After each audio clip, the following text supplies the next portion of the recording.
Hello बच्चों, good morning. Class 11 subject biology. आज की इस क्लास में आप लोग को जीव जगत जो होते हैं उनका जो वर्गीकृत करते हैं उनके लक्षणों के आधार पे हम आज वर्गीकृत करेंगे। तो 5 जगत वर्गीकरण के मूल लक्षण होते हैं, जिसके अंतर्गत जो है कोशिका संरचना की जटिलता के आधार पे जो है इसको हम वर्गीकृत करते हैं। तो चूंकि कोशिका जो है 2 प्रकार की होती है, तो कोशिका किसे कहते हैं? तो जीवों की संरचना में कोशिका एक आकारीय तथा शारीरिक क्रियात्मक इकाई होती है। The cell is morphology and physiological unit in the structure of an organism.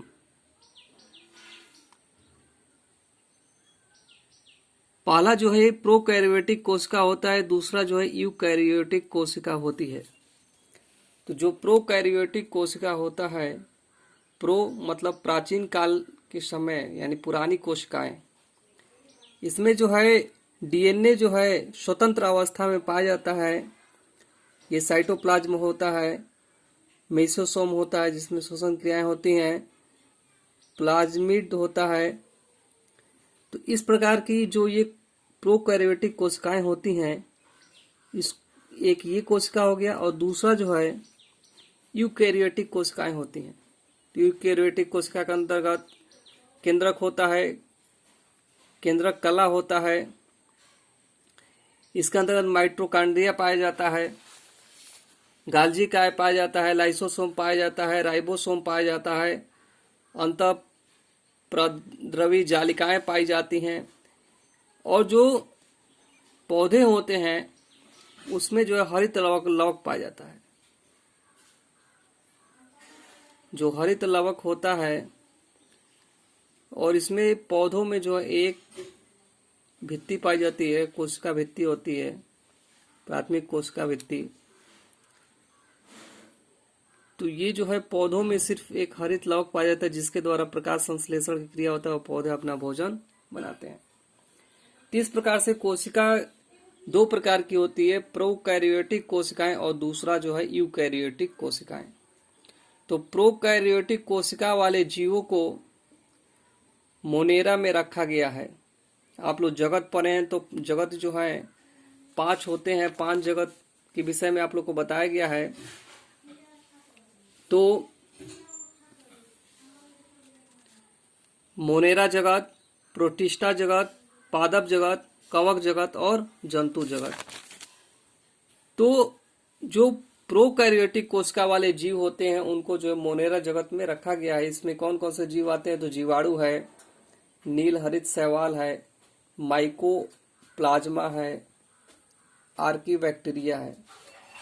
और जो अगला नंबर आता है यूकैरियोटिक कोशिका वाले जीवों को जो है शेष 4 जगतों में रखा गया। यानी कि मोनेरा जगत के अंतर्गत प्रोकैरियोटिक कोशिका को रखा जाता है, और बाकी जितने भी जगत है उसमें यूकैरियोटिक कोशिका वाले जीव पाए जाते हैं।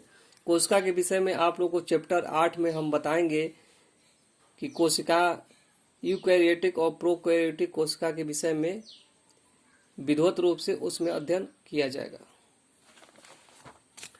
आगे देखेंगे शारीरिक संगठन की जटिलता के आधार पर वर्गीकरण। तो जो शारीरिक संगठन की जटिलता होता है उसमें एक कोशिकीय जीव होते हैं और एक जो है बहुकोशिकीय जीव होते हैं। यदि एक कोशिकीय जीव है, जैसे एक कोशिकीय जीव कौन कौन से होते हैं? तो जीवाणु है, क्लेमाइडोमोनास है, अमीबा है, यूग्लिना है, प्रोटोजोआ है, ये एक कोशिकीय जीव आते हैं। इसको जो है प्रोटिस्टा जगत के अंतर्गत रखा गया। और जो बहुकोशिकीय जीव होते हैं उसको पादप, कवक और जंतु जगत के अंतर्गत रखा गया है। तो हम कह सकते हैं कि जो एक कोशिकीय जीव होते हैं वो किस जगत के अंतर्गत आते हैं? प्रोटिस्टा जगत में रखा गया है।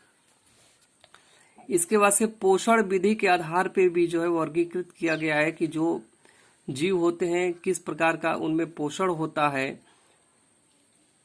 तो कवक में जो है परपोषी होते हैं, परपोषी जो अपना भोजन स्वयं नहीं बनाते हैं। पादप यानी कि वह स्वपोषी होते हैं, जंतु परपोषी होते हैं। अब इसके बाद से जो है पोषण के आधार पर इसको बांटा गया है। परजीवी, पैरासाइट, ये पौधे दूसरे पौधों से अपना भोजन प्राप्त करते हैं। परजीवी किसे कहते हैं? तो ये पौधे दूसरे पौधे से अपना भोजन प्राप्त करते हैं। तो इसमें दो प्रकार के होते हैं, एक पूर्ण परजीवी होते हैं और एक आंशिक परजीवी होते हैं। टोटल पैरासाइट्स, ये पौधे पूर्ण परजीवी होते हैं जो जीवन भर अपना भोजन दूसरे पौधे से प्राप्त करते हैं। अमरबेल जो आम से जो है आम के पौधे से अपना भोजन जो है प्राप्त करते हैं, पूर्ण रूप से जो है परजीवी होते हैं। अमरबेल जो है आम के पौधे के ऊपर डिपेंड होते हैं। दूसरा जो एग्जाम्पल है रेफ्लिसिया, और अगला नंबर हम लोग देखेंगे आंशिक परजीवी। ये पौधे अपनी आवश्यकता के अनुसार दूसरी विधियों से भी अपना पोषण प्राप्त कर सकते हैं, जैसे लोरेंथस विस्कम। ये पौधे अन्य पौधों के ऊपर उगते हैं और इनसे केवल पानी व खनिज लवण ही अवशोषित करते हैं। तो जो आंशिक परजीवी होते हैं वो पौधों के ऊपर उगते हैं परंतु उनसे सिर्फ खनिज और लवण ही लेते हैं और वो अपना भोजन स्वयं बना लेते हैं, उसको बोलते हैं आंशिक परजीवी। अब आगे देखेंगे मृतोपजीवी।